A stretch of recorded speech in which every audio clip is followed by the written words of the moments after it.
Magandang araw mga lods. Ayan, tayo mag-update ng kulungan. Gaya na sabi ko na gagawa tayong kulungan sa may kabila. Yan, yung kabila niyan.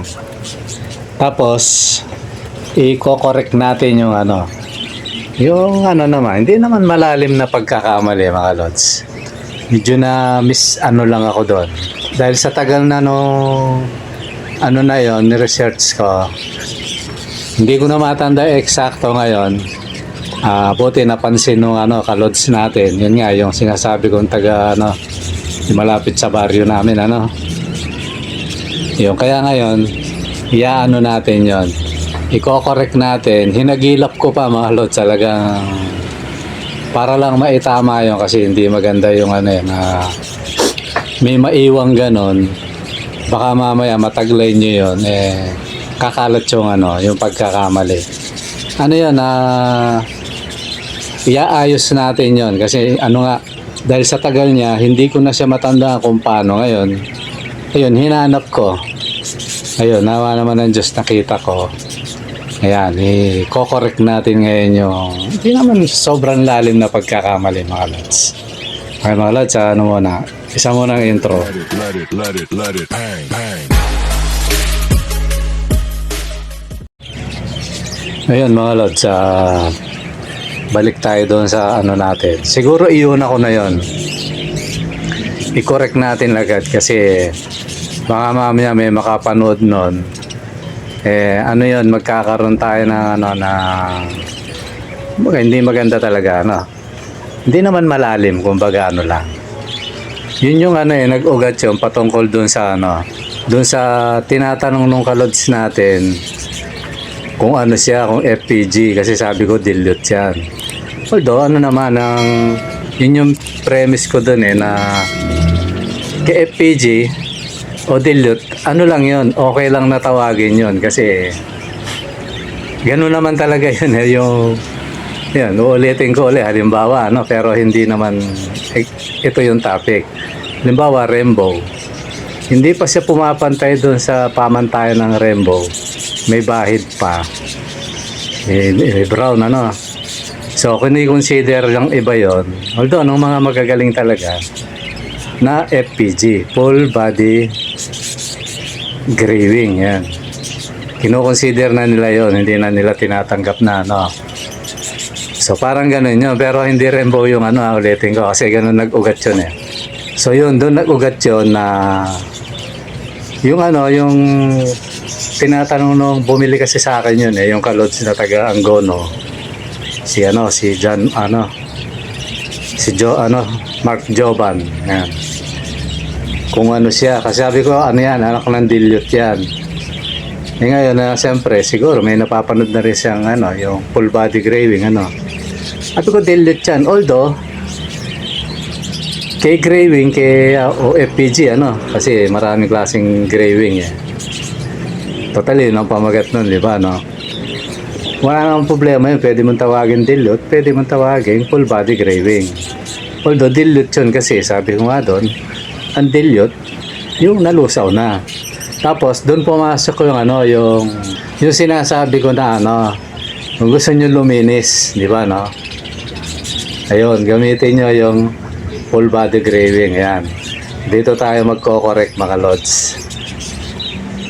Yung totally hindi mga reference yun sa tagal niya, di ba sabi ko naman hindi ko matandaan kung ito nga yun kasi kung papapansin niyo yung video, balikan nyo, ganun ang pagkaano ko ron so ngayon ang nabanggit ko doon, ang panglinis yung full body graving ganito pala yan lods, para mabilis tayo. Yung na yun, yung dati yun, halimbawa nagpa-project ka, halimbawa to halimbawa lang, pero hindi ito yung topic ko, sa dilute ako halimbawa lang, halimbawa nagpa-project ka ng rainbow, yan, halimbawa lang.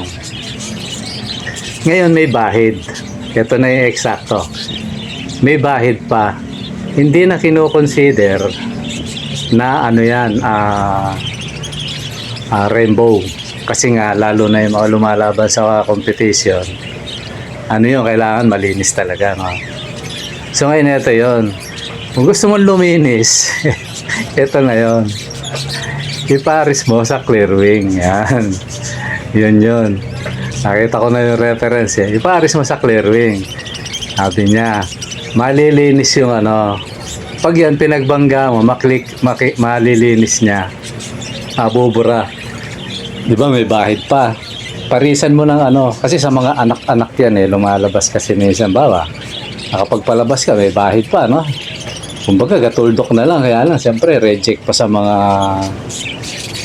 Sabihin na natin, ilagay na natin sa maselan, sa competition.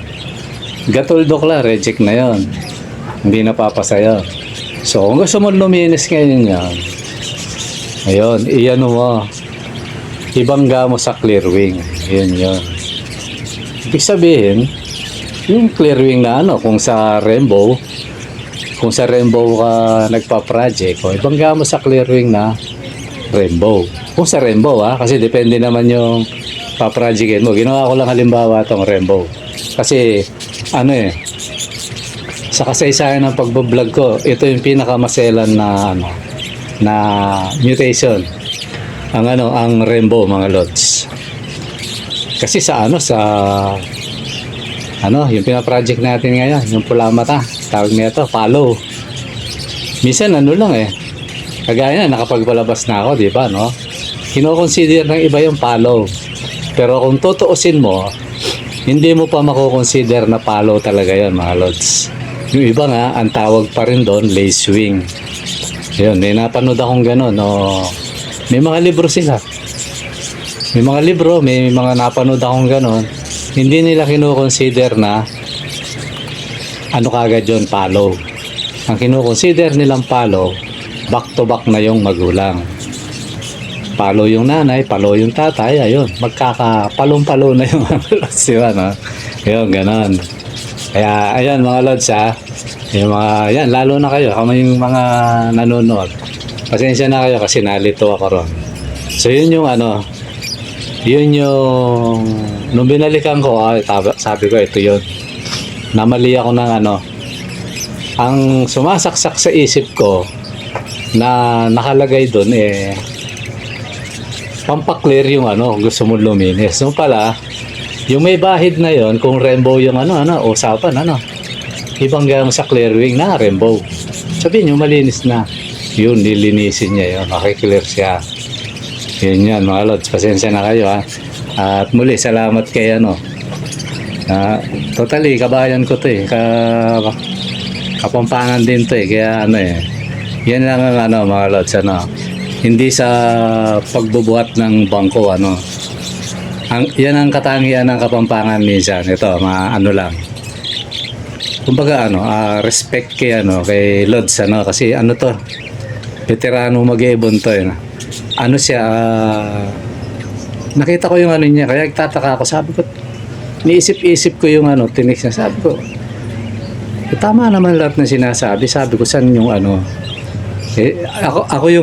yung may pagkakamali kasi namali ako ng kaya hinanap ko uli yun, mga lods. Ayun, nakita ko, sabi ko, eto, ayun nga, pag may bahid, bangga mo sa Clearwing, lilinisin niya yun. Yan, ganun yan, mga idol. Yan, ako kay lods, pasalamat. Salamat tayo sa kanya kasi may mga ganung mag-iibon na may malasakit, kung iba yan, babakbakan na ako sa yan, sa channel, pero ito iba kasi kababayan ko to, mga lods. Yan ang may isang katangian ng hindi naman sa pinubuhat natin yung yung lahi natin. Ang katangian ng Kapampangan, mga lods, ito. Halimbawa, Kapampangan ka, nagkita kayo sa sa isang lugar, nalaman na nakakapampangan ka, hindi ka niya kilala, hindi na niya sisinuhin kung ka. Kasi nakita niya Kapampangan, nagkakaintindihan ako. Magaan nga agad ang magaan agad ang loob. Yan. Isa yan sa katangian ng Kapampangan. Kasi ako rito, matanda na ako sa Maynila Marami na ako na hindi naman sa pasantabi sa ibang lahi natin sa Pilipinas Pero iba yung Kapampangan Iba siya. Kahit sabihin mo yan, napakaloko niyan, o kung ano pa man ang niyan. Pag ano yan, pag nalaman niya Kapampangan ka, magaan ka agad ang ano sa inyo, ang loob niyan. Yan, iyan ang isang katangian ng Kapampangan. Totally, ano yan eh, ito, masingit ko lang, no, yung utol ko, nawala yun eh.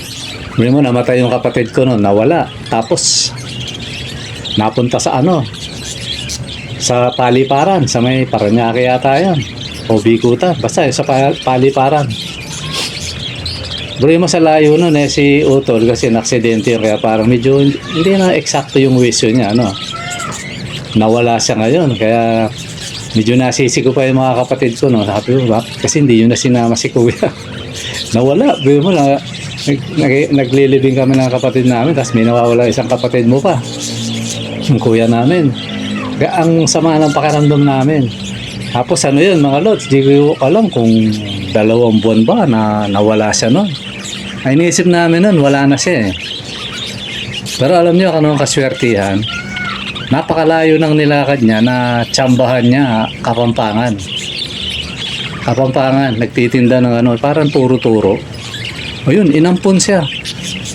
Inampun siya nung Kapampangan. Kaya ako, hindi ko kilala yung tao na yun. Ano, isa rin Kapampangan yun. Hindi ko siya kilala.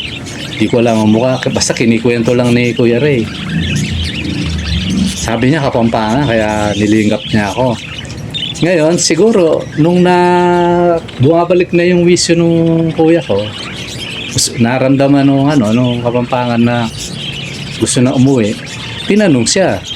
Pag ba halimbawa sinakay kita ng bus, sabi niya, papuntang Pampanga, alam mo bang bumaba kung saan ka uuwi? Sabi ni kuya, oo. So yun, hinabilin lang sa ano yun, Lods, hinabilin sa konduktor na ibaba mo sa dao. Kaya yun, ang kuya ko, umuwi ng Angeles, naglakad nga lang daw yun eh. Ayun, nakita namin. Kita ng mga kamag-anak ko, yun, nabalik sa amin kasi sa Mabalacat na siya eh. Nasa pagpangalaga na siya nung bunso namin sa una. So yun, kaya ako lang naisingit kasi yan yung isang katangian ng Kapampangan. Kaya ako, kumbaga minsan pa pinatunayan ng kababayan natin na iba. Kasi ako, kayo lingit na sa inyo, merong sa akin. Although yun, alam ko, napahiya. Kaya ako, iniiwasan ko ng iniiwasan ko na rin yung patungkol sa yellow face saka golden face yun, Although ako, nabanggit ko lang yan kung sino man yung tao na yun. Naging alam nyo naman yun, na nambas sa akin dati. Wala naman yun. Kaya lang, siyempre, below the belt na yung ginagawa. Kaya siyempre, gagawa natin ng paraan yun, di ba, Kaya yun, di nyo na nakikita. So ngayon, itong kababayan natin, siya, talagang bago niya pinaliwanag yung pagkakamali ko, pinauna niya, sabi niya, no offending. Tapos bigla ko siyang naalala, sabi ko, ito yung kausap ko dati na nagbibigay sa akin ng na paprojecting rainbow. Kaya yun yung kaya kita mo, di ba, hindi niya ibebenta sa akin yun.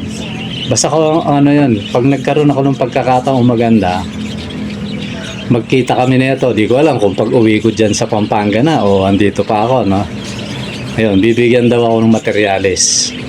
Ayun, kaya nasabi ko, di i-vlog natin yung niya, kung papayag siya, Kaya muli, kabalin, yan. Abe, yan. Yan ang mga katawagan sa Kapampangan.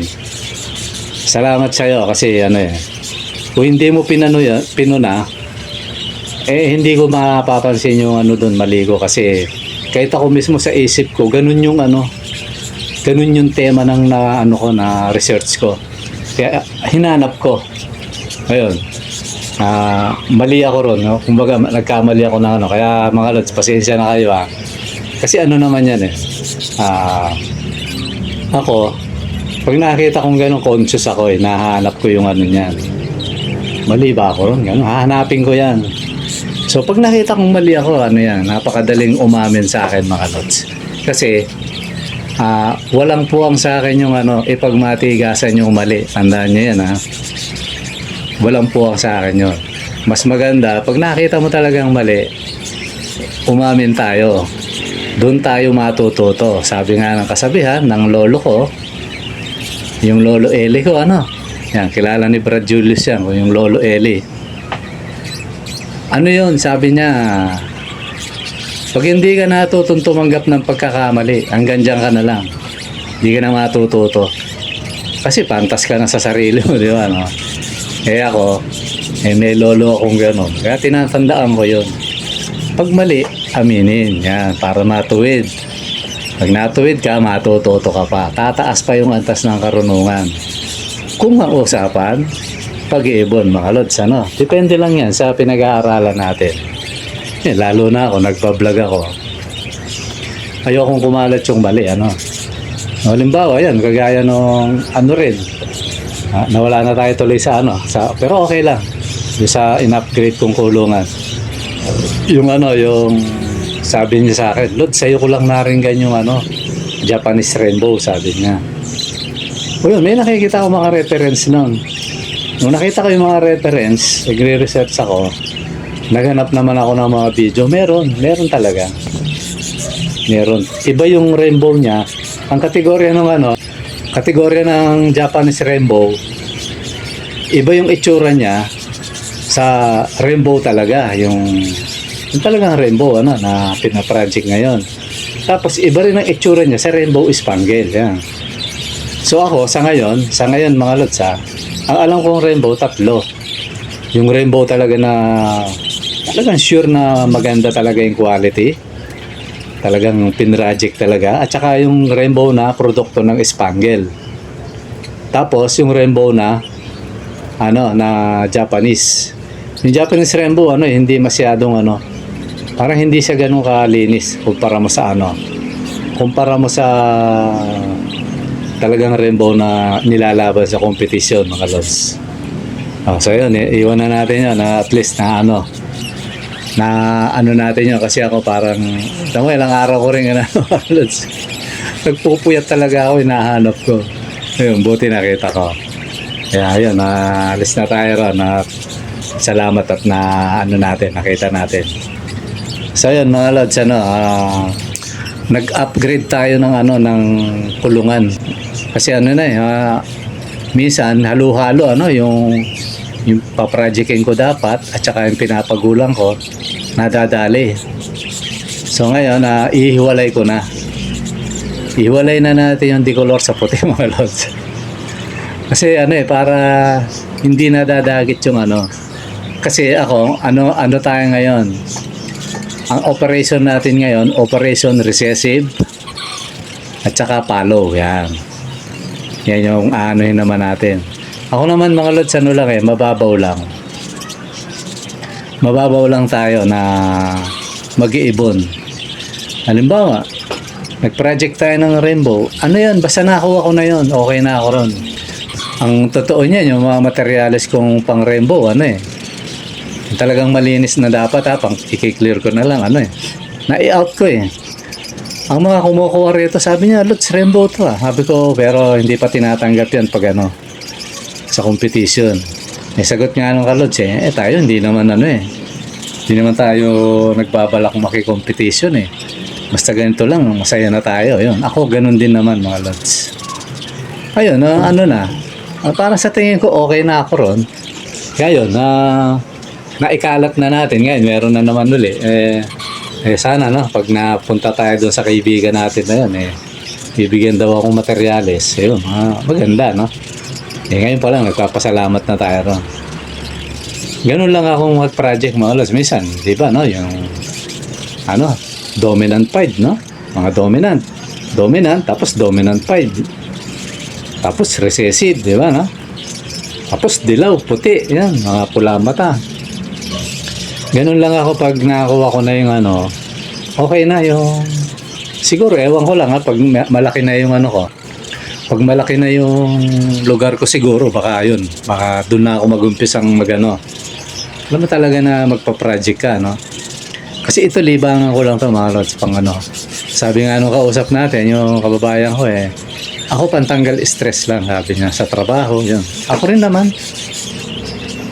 Pantanggal stress lang lalo na ako, mga lods, Kung kukwento ko yung nangyayari sa akin, wala, mag-iiyakan tayo rito. Kaya ayun, nawa ng Diyos, nagkaroon ako ng ibon. Dati naman ako mag-iibon pa, pero ibang klaseng ibon. Ano yan, nung nag-ibon tayo, ayun, medyo na-reduce yung stress natin. Ngayon nga, parang tinatawanan ko na lang bahala ka dyan. Pag ako pumasok sa ibon ko, tanggal ang stress, mga lods. So yun lang. Hindi na ako naghahangad ng ngayon, swerte, pag kagana, may mga kalods na nagbibigay sa akin May nagbibigay pa nga Kaya lang, yun, tinatanggihan ko Tinatanggihan ko mga lods kasi baka mamaya, siyempre pag nagbigay ka, expected nung nagbigay, pag nanood siya, makikita niya. Yan, parang yung nagbigay sa akin ng kakatel. Ang pag-asa nun, nakikita niya yung habang nagchat-chat sila. Tapos ang pulutan nila, yung vlog natin, di ba, no? Sabi niya sa kumpare niya, yan pare, yung naibugan niya galing sa akin, di ba? Parang proud, di ba? Proud yung mga siyempre, tayo, may nagbibigay din sa akin, mga ibon na kaso meron na tayo nun kumbaga, kaya nga nag-out na tayo ayoko naman na kukunin ko yun, tapos i-out ko kagad, pangit, di ba, no? Ikumpara naman dun sa nagbigay na sa akin na sobrang dami, yan, yung pinanggalingan ng mga African ko, tsaka yung ibang kids na, yung iba galing din naman sa akin, tapos nung hindi ko nababanggitin kung ano yung dahilan niya, yun talaga, sinabi niya, bahala ka na kung parapol mo, ibenta mo, ipamigay mo, di ba, no? Nasa akin ang desisyon, sinabi niya. Kaya yung nagbibigay din sa akin, sabi ko, Lods, ang dami na binibigay pa niya African. Masaya pa ako sa masaya pa ako sa mga parakeets Tsaka gusto ko yung parakeets sa totoo lang, mga Lods. Siya, masarap siya paglaruan sa totoo lang. Nahawakan mo, pagbaa mo na sa'yo, wala nang kagatan. Di kagaya ng mga alps. Napaitlog mo na lahat, nakabuga na, ilang buga na. Paglalapitan mo, wala, lumalayo pa rin. Kaya iba yung i-compare ko sa pabaitan, kasi ako naman gusto ko kasi hinahawakan yung mga pet ko iba yung karisma sa akin ng mga kids, diba, no? Ngayon, kung gusto nyo akong bigyan, ito deal or not to deal, sabi nga, bigyan nyo ako yung wala pa sa akin, baji, yan. Yun yung yun yung iano nyo sa akin, kaya swap, kasi meron dati, may nakausap ako nung may nireto siya nung nakita ko hindi hindi ako satisfied hindi siya ganun mukhang budget nga lang gusto ko yung talaga, yung iba dun sa alaga na natin. Sino yung may budget dyan kasi yung budget medyo malaki, siyempre yun yung habol natin din, yung laki, yung tikas, di ba, no? Yun, pwedeng gusto nyo, bigyan nyo ako, kaya swap tayo, yan. Ilang kits ba ang gusto mo, di ba, no? Tatapatan natin. Ayan, yung wala pa. Pero pag yung minsan nakakahiya naman kasi na bibigyan ka tapos bebenta. Sabihin, binenta rin pala, dapat ako nga bibenta, di ba, no? Baka ganun mangyari, kaya minsan, tinatanggihan natin. Pero pag pinilit yun, hindi, sige, okay lang, kahit ibenta mo, kukunin ko yun, siyempre. Pag naibenta natin yun, patokarin yun, di ba, no? Pampatoka natin. Gaya kanina, bumili na naman ako ng patoka. Mga lods nag-ayos tayo ng cage, tapos sinali na natin yung mga ibon natin sa bagong cage, tapos yung mga natin, inawat natin sa kanilang parents, sinama na natin ngayon sa sa mga halos mga bata na kasi yun pwede na sila kasi malakas na sila lumipad.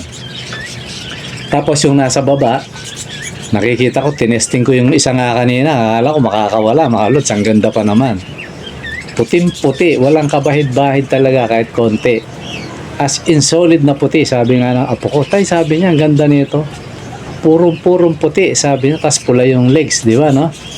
Tapos mata, pula rin. O, ano siya, napakaganda ng puti. Dalawa yung totally eh. Na-i-out ko yata yung isa.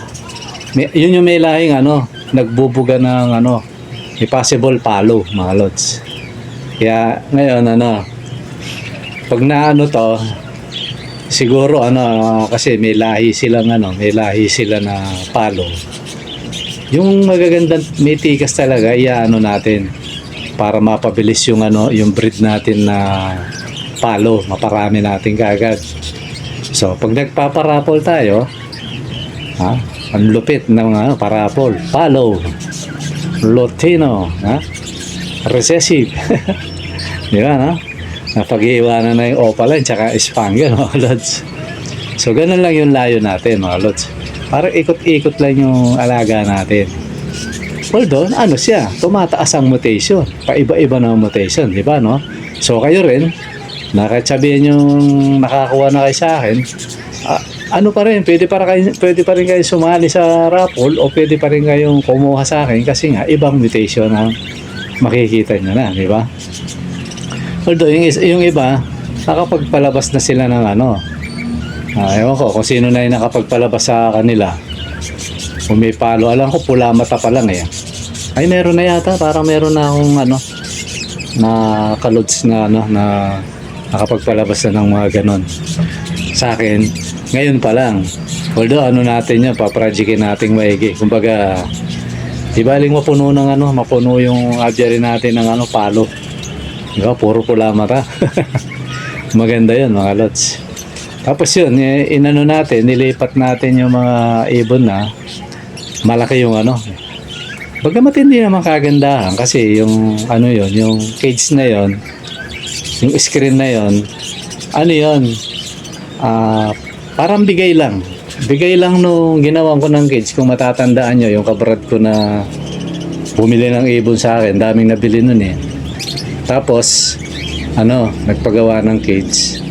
Ang liit lang ng pinagawa, makitid. Kaya ang dami sobra. So ngayon, sabi ko, ano, saulian ko na lang ng ibon yan, ng ano, brat, sabi ko. Pumayag naman. Tamo, nakabuo pa ako